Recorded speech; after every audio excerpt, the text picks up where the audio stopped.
Welcome students. आज हम पढ़ने जा रहे हैं मेजरमेंट ऑफ नेशनल इनकम। पहले हमने पढ़ा था एग्रीगेट्स ऑफ नेशनल इनकम। अब आज पढ़ने जा रहे हैं मेजरमेंट ऑफ नेशनल इनकम कि नेशनल इनकम हम कैसे मेजर कर सकते हैं, नाप सकते हैं। तो नेशनल इनकम मेजर करने के लिए या हमारे पास नेशनल इनकम को मेजर करने के लिए तीन बेसिक एक्टिविटीज़ हैं जिसने इस इकानमी को जन्म दिया है। बेसिक इकोनॉमिक एक्टिविटीज़ यानी ऐसी बेसिक इकोनॉमिक एक्टिविटीज़ हैं। एक आ गया प्रोडक्शन, दूसरा आ गया इनकम, तीसरा आ गया एक्सपेंडिचर। ये तीन ऐसी बेसिक एक्टिविटीज़ हैं जिन्होंने इकॉनमी ऑफ ए नेशन को जन्म दिया है। क्योंकि प्रोडक्शन होगा तो इनकम होगी, इनकम होगी तो एक्सपेंडिचर होगा, एक्सपेंडिचर होगा फिर वापस प्रोडक्शन, प्रोडक्शन से फिर इनकम, फिर एक्सपेंडिचर। ये सारा सर्कल जो है चलता रहता है, अनस्टॉपेबल जिसको बोलते हैं, कभी रुकने वाला प्रोसेस नहीं है। तो ये वो दो तीन चीज़ें हैं जिनकी वजह से हमारी जो इकोनॉमिक एक्टिविटीज जो है ये तीन नेशनल इनकम को जन्म देती है या एक इकोनॉमिक किसी इकानमी को जन्म देती है।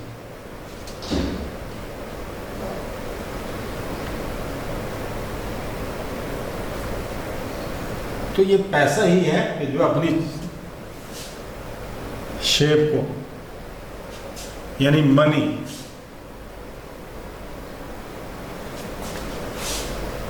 जो changes it's form from money कहा जाता है प्रोडक्ट। मनी है तो प्रोडक्ट तैयार होगा, प्रोडक्ट तैयार होगा तो आपके पास रियल इनकम आ जाएगी यानी बेचने से। फिर हमारे पास इनकम आएगी तो कंजप्शन होगा,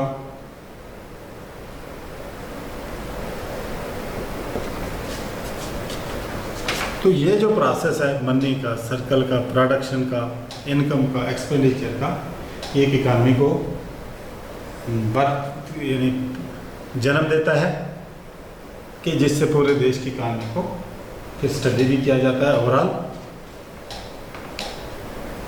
तो इसी इकोनॉमिक एक्टिविटीज़ के बेसिस पे वहाँ हमारे पास तीन एस्पेक्ट्स हैं जो हमारी गुड्स को एक फॉर्म से दूसरे फॉर्म में बदलते हैं।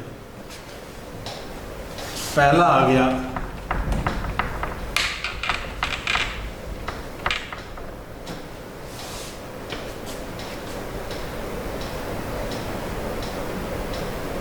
there are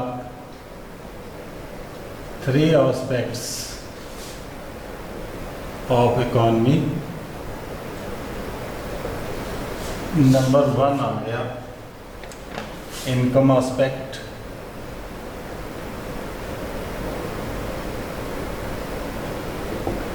नंबर टू आ गया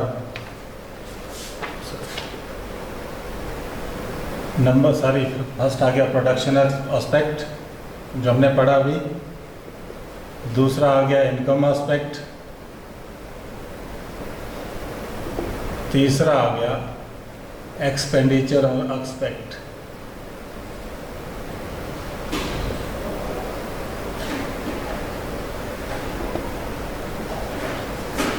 एक इकानमी के तीन एस्पेक्ट्स हैं ये।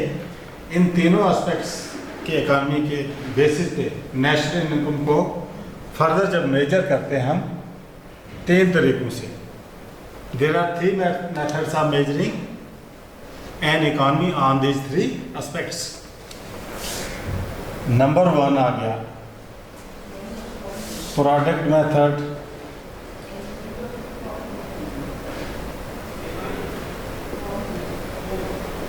और value added method.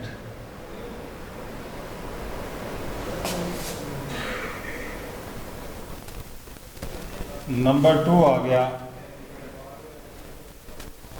Income method.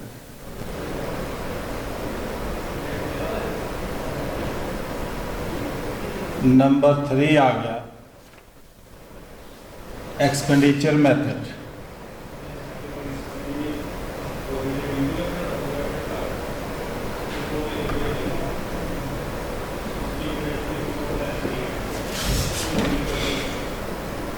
कि नेशनल इनकम को मेजर करने के लिए हमारे पास 3 मेथड्स हैं।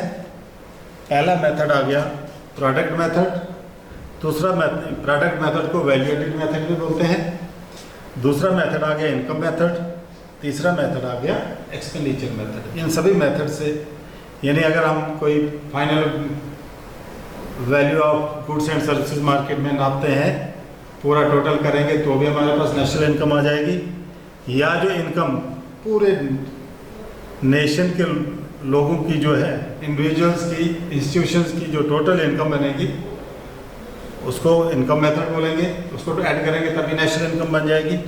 या जितने रेजिडेंट्स ऑफ ए कंट्री जो हैं ये एक्सपेंडिचर कर रहे हैं, सब एक्सपेंडिचर को जब हम मिलाएंगे तो टोटल करेंगे तो वो भी नेशनल इनकम के बराबर होगा।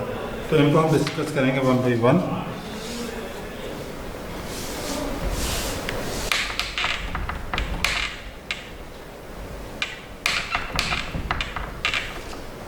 पहला मेथड आ गया प्रोडक्ट मेथड या वैल्यू एडिड मेथड।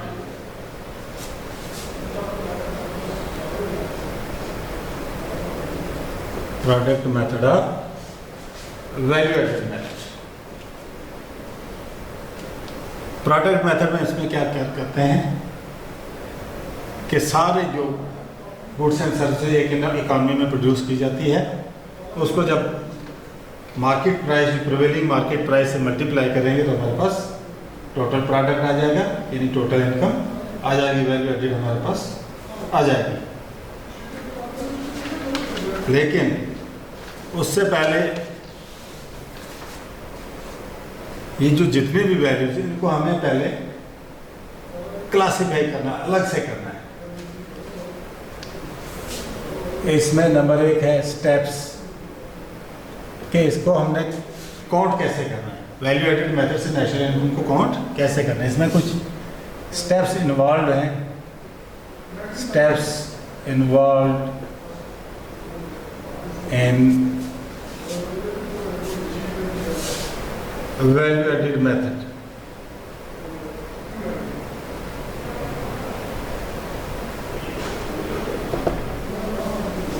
इसमें सबसे पहला है आइडेंटिफिकेशन।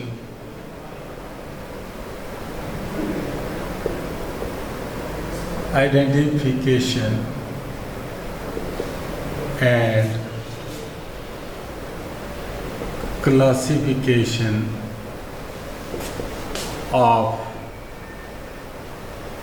Productive enterprises.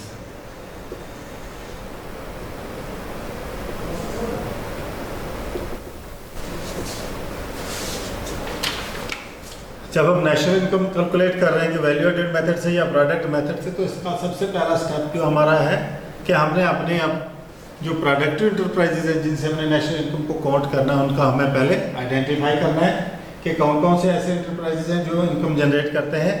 फिर उनको क्लासीफाई करना है, अलग अलग से उनको क्लासीफाई करना है। कैसे क्लासीफाई करेंगे? क्या हमें पता है कि ये जितने प्रोडक्ट एंटरप्राइजेज कौन कौन से सेक्टर से कंसर्न है इनका? जैसे हमने देखना है, पहले इनको हम क्लासीफाई कर देंगे प्राइमरी सेक्टर में। प्राइमरी सेक्टर वाले एंटरप्राइजेज कितने हैं? फिर हम करेंगे इसको सेकेंडरी सेक्टर,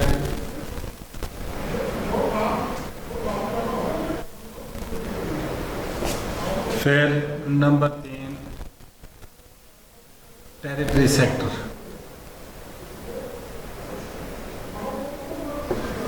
तो ये जितने भी प्रोडक्टिव इंटरप्राइजेज हैं इनको हमने पहले आइडेंटिफाई कर दिया और फिर क्लासिफाई कर दिया, यानी कि प्राइमरी सेक्टर वाले प्रोडक्टिव इंटरप्राइजेज कितने हैं, सर्विस सेक्टर वाले इंटरप्राइजेज कितने हैं और टेरिटरी सेक्टर वाले एंटरप्राइजेज कितने हैं। तो प्राइमरी सेक्टर में जो सबसे पहले क्या आता है, प्राइमरी सेक्टर क्या हो गया कि एग्रीकल्चर सेक्टर, जो हम ज़मीन से जो चीज़ें तैयार करते हैं, जो अपना प्रोडक्ट तैयार करते हैं, यानी साइल, ये फिजिकल कंपोनेंट्स इस्तेमाल करके, साइल, वाटर, अर्थ, इसको इस्तेमाल करके जो हम प्रोडक्ट तैयार करते हैं उसको बोलते हैं एग्रीकल्चर सेक्टर। फिर एग्रीकल्चर सेक्टर में जो तैयार होता है रॉ मटेरियल को, एक जिसको हम सेकेंडरी सेक्टर या मैन्युफैक्चरिंग सेक्टर भी बोलते हैं, उससे प्रोसेस होता हुआ फाइनल गुड्स एंड सर्विसेज तैयार होती हैं। यहाँ से गुड्स एंड सर्विसेज जो तैयार होकर टेरिटरी सेक्टर को, यानी टेरिटरी सेक्टर को हम सर्विस सेक्टर भी बोलते हैं, जो डिस्ट्रीब्यूशन का सब जो है काम करता है। तो प्राइमरी सेक्टर में कौन कौन सी चीज़ें आ जाती हैं, जैसे हमारा आ गया एग्रीकल्चर। एग्रीकल्चर आ गया प्राइमरी सेक्टर, एग्रीकल्चर में आ जाता है। फिर आ गया जितना भी लाइफ स्टॉक है, पैसिकल्चर,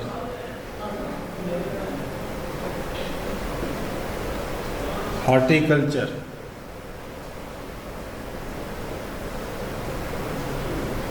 ये जितने भी कल्चर हैं ये सारे प्राइमरी सेक्टर में आते हैं। या माइनिंग,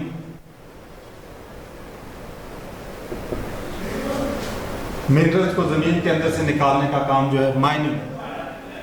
फॉरेस्ट्री, ये भी एग्रीकल्चर प्राइमरी सेक्टर में आता है। फॉरेस्ट्री, पौधों का लगाना, काटना, हर चीज़ जो है इसमें इसकी डेवलपमेंट के लिए, रेयरिंग के लिए, इसकी बढ़ोतरी के लिए जो काम किया जाता है, फॉरेस्ट्री। या आ गया क्वेरिंग,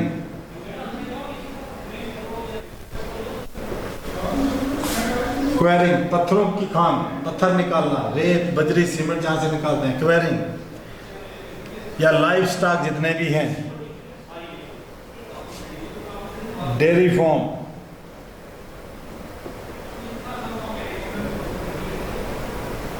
पोल्ट्री फार्म,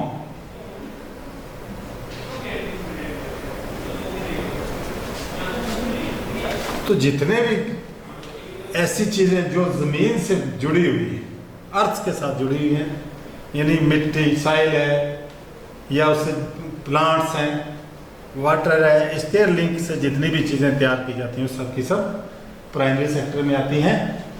और प्राइमरी सेक्टर में एग्रीकल्चर आता है, एग्रीकल्चर में ये बहुत सारी चीज़ें आ जाती हैं। तो हमारा सबसे पहले नेशनल इनकम को काउंट करने के लिए हमने, जब हमने सारे एंटरप्राइजेज को क्लासीफाई कर दिया, तो पहला कर दिया प्राइमरी सेक्टर से हमें कितनी इनकम आ रही है, फिर उसको प्लस करेंगे सेकेंडरी सेक्टर,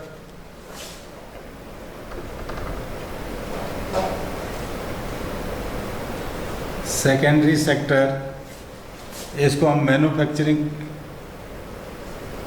मैन्युफैक्चरिंग सेक्टर भी कहा जाता है, कि यहाँ से जितना भी रॉ मटेरियल, कच्चा माल, इंटरमीडिएट गुड्स, सब को यहाँ से लेके मैन्युफैक्चरिंग सेक्टर क्या करता है, फाइनल गुड्स में तैयार करता है, सामान तैयार करता है। फिर वो डिफरेंट एरियाज में, डिफरेंट सिटीज में, डिफरेंट कंट्रीज में इसको डिस्ट्रीब्यूट करता, बांटता है। जैसे हमें सेकेंडरी सेक्टर में हम देखते हैं कि हमारे पास है वीट आ गया प्राइमरी सेक्टर से, ये चला जाता है सेकेंडरी सेक्टर में, यहाँ से इसका बनेगा फ्लोर, फ्लोर के बाद आगे बन जाएगा इसका bread, biscuits extra. Primary sector से मटेरियल जाएगा इसमें मैन्युफैक्चरिंग सेक्टर यानी सेकेंडरी सेक्टर। और फिर यहाँ से फिर कहाँ जाएगा, नंबर 3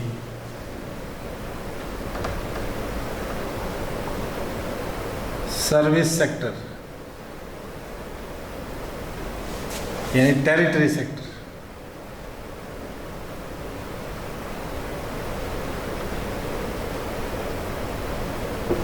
आजकल के मॉडर्न दौर में एडवांस दुनिया में टेरिटरी सेक्टर का बहुत ज़्यादा रोल है। जैसे ये सारे सामान का एक जगह से दूसरी जगह ले लेना, पैसों का हिसाब रखना, सारा माल की हिफाजत करना कैसे, यानी पैसे का लेन देन बैंक के थ्रू होता है, बैंकिंग, सारे माल का इंश्योरेंस होता है।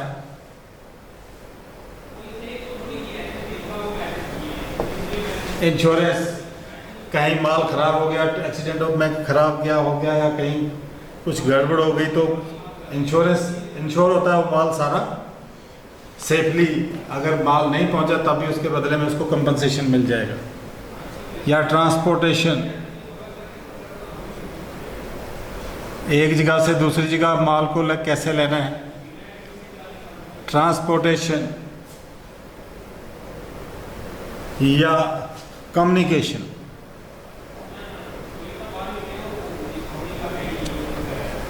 कम्युनिकेशन। तो कम्युनिकेशन का कैसा है कि एक जगह से दूसरी जगह आजकल पैसा पहले के ज़माने की तरह लेने ले जाने की बहुत आसानी है। बैंकिंग के थ्रू डिजिटल इंडिया घर बैठे आप अकाउंट को एक अकाउंट से दूसरे अकाउंट में ट्रांसफ़र कर सकते हो। तो ये डिफरेंट सेक्टर्स में जब हम अपने प्रोडक्ट एंटरप्राइजेज को क्लासीफाई कर देते हैं तो उसके बाद ये अलग अलग से करके तो जो इनकम प्राइमरी सेक्टर से आएगी, जो इनकम सेकेंडरी सेक्टर से आएगी, सर्विस सेक्टर से आएगी, इसको सब को इकट्ठा कर देंगे तो हमारे पास ग्रॉस डोमेस्टिक प्रोडक्ट आ जाएगा एट मार्केट प्राइस। तो ये हमारी एक नेशनल इनकम आ गई। इस तरीके से भी हम इसको अकाउंट कर सकते हैं। उसके बाद आ गया number 2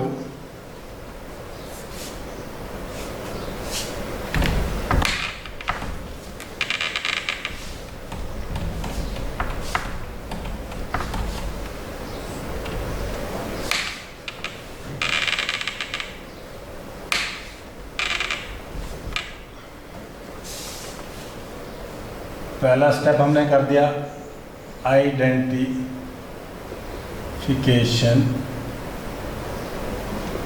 and classification of productive enterprises.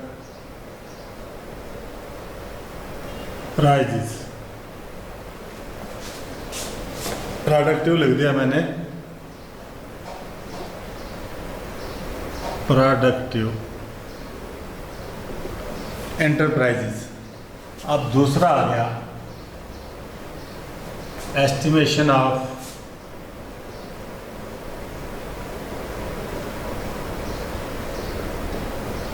Value added.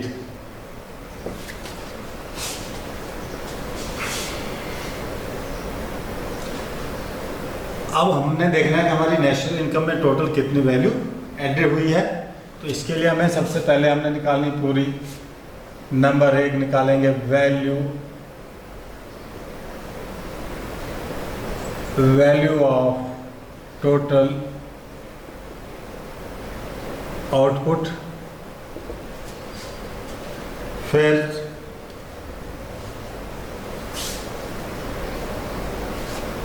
Number 2 निकालेंगे इसमें value of intermediate consumption.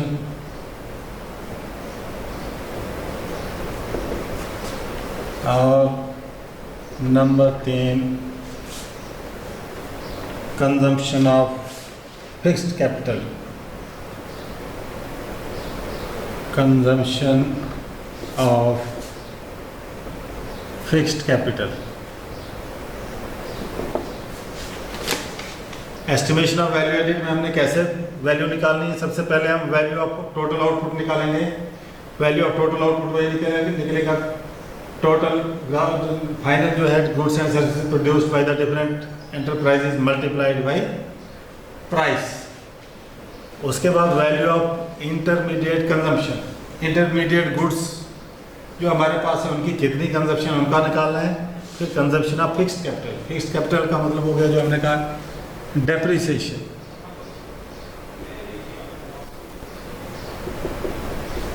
Value of depreciation हमने निकालनी है, तब जाके हम फिर ये वैल्यू एडिड का कैलकुलेट कर सकते हैं। तो वैल्यू एडिड कैसे आएगी? Value added that is equal to total value of output minus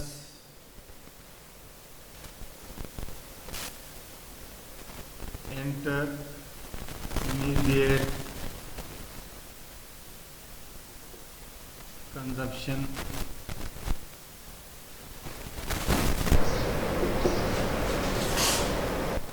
minus net indirect taxes।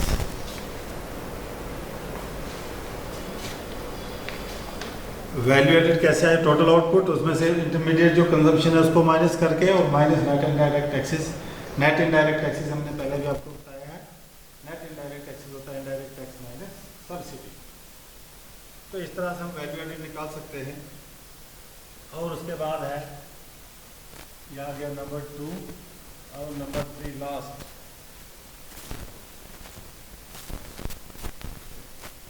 To estimate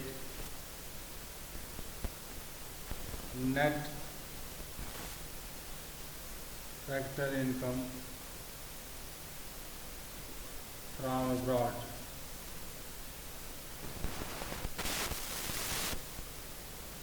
net factor income from abroad. तो net factor income from abroad हम कैसे कैलकुलेट करेंगे कि जो हमारे नॉन रेजिडेंट हमारे इंडियन है दूसरे देश में से कमाई करके लाते हैं और हमारे जो इंडियन रेजिडेंट्स ऑफ इंडियन है उनकी कमाई का डिफरेंस जब निकालेंगे तो हमारे पास आता है net factor income from abroad. अगर ये पॉजिटिव होगा तो हमारी नेशनल इनकम बढ़ जाएगी और अगर नेगेटिव हुआ तो इनकम हमारी जो नेशनल इनकम है वो कम हो जाएगी। तो इन जब हम प्रोडक्ट मेथड या वैल्यू एडेड मेथड से नेशनल इनकम कैलकुलेट करते हैं तो सबसे पहले हमने ये 3 मेथड यानी अपने जो डिफरेंट एंटरप्राइजेज हैं उनमें उसको चीज़ों को क्लासीफाई करना है। कैसे करना है कि सबसे पहले उनको हम सेपरेट करेंगे कि डिफरेंट सेक्टर्स में कौन कौन से सेक्टर से ये काम कर रहे हैं। कि पहला हमने कर दिया आइडेंटिफाई करेंगे और क्लासीफाई कर देंगे। हमने देख लिया कि प्राइमरी सेक्टर के एंटरप्राइजेज कौन से, सेकेंडरी सेक्टर के एंटरप्राइजेज कौन से और टर्शरी सेक्टर के एंटरप्राइजेज कौन से। उसके बाद आ गया estimation of value added. Value कैसे हमने ऐड करनी? Value added is equal to value of output minus intermediate consumption minus net indirect tax. इसी तरह से net factor income from abroad के जो हमारे देशवासी कोई बाहर काम करते हैं और बाहर देशों वाले जो हमारे देश में काम करते हैं उन दोनों की इनकम का, चाहे वो सैलरी हो, बिजनेस प्रॉफिट से हो, रेंट से हो, किसी चीज़ से, तो सभी वैल्यू का जो डिफरेंस है उसको हम अपने नेशनल इनकम में जब ऐड करेंगे तो उससे हमारी नेशनल इनकम जो है नेट नेशनल इनकम कैलकुलेट हो जाएगी।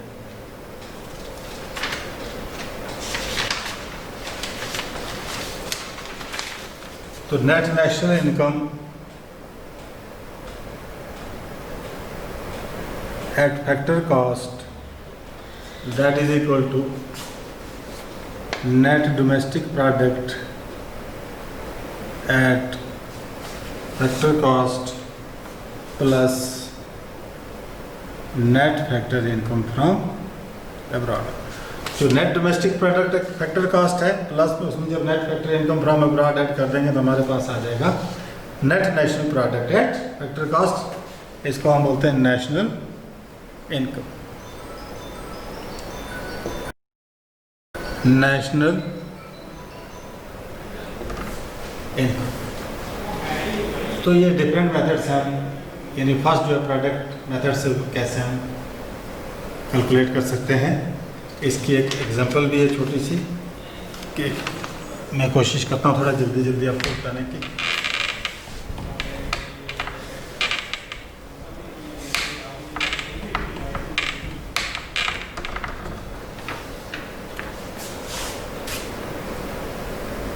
टाइम कम है इसलिए आज नेक्स्ट लेक्चर में बताएंगे। आज के लिए इतना ही, थैंक यू।